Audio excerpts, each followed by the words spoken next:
திண்டுக்கல் மாவட்டம் கொடைக்கானல் வில்பட்டி கிராமத்தில் கள்ளச்சந்தையில் 24 மணி நேரமும் மது விற்பனை நடைபெறுவதாக பொதுமக்கள் குற்றம் சாட்டியுள்ளனர். இந்த கிராமத்தில் 500க்கும் மேற்பட்ட குடும்பத்தினர் வசித்து வருகின்றனர். கள்ளச்சந்தையில் மது விற்பனை செய்யும் ராஜ் என்பவரின் பெட்டிக்கடையில் மது பாட்டில்கள் இருந்ததை அறிந்து அவற்றை பொதுமக்கள் பறிமுதல் செய்து போராட்டத்தில் ஈடுபட்டனர். தகவல் அறிந்து சென்ற காவல்துறையினர் சமாதான பேச்சுவார்த்தையில் ஈடுபட்டனர்.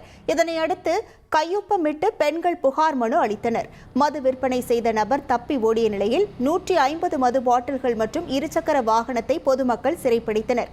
பின்னர் அவற்றை போலீசார் காவல் நிலையத்திற்கு எடுத்து சென்றனர்.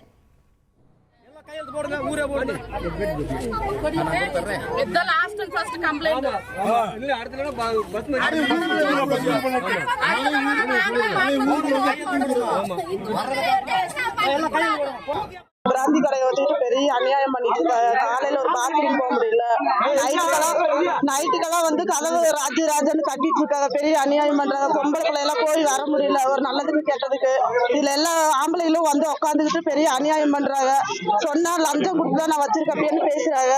ஆனா பெரிய அநியாயம் இந்த ஊர்ல நடக்கிற அநியாயம் எந்த ஊர்ல நடக்காது. பாருங்க, போதையில தான் சாயங்காலம் வர்றாங்க. வேலையில இருந்து வர்றவங்கதான் காலையில 5 மணிக்கே குடிச்சிடுறாங்க. எல்லாமே வந்து இங்க 5 மணில இருந்து பொம்பளையாளு படுறாங்க. இது எந்த குடும்பத்திலையும் பட மாட்டாங்க.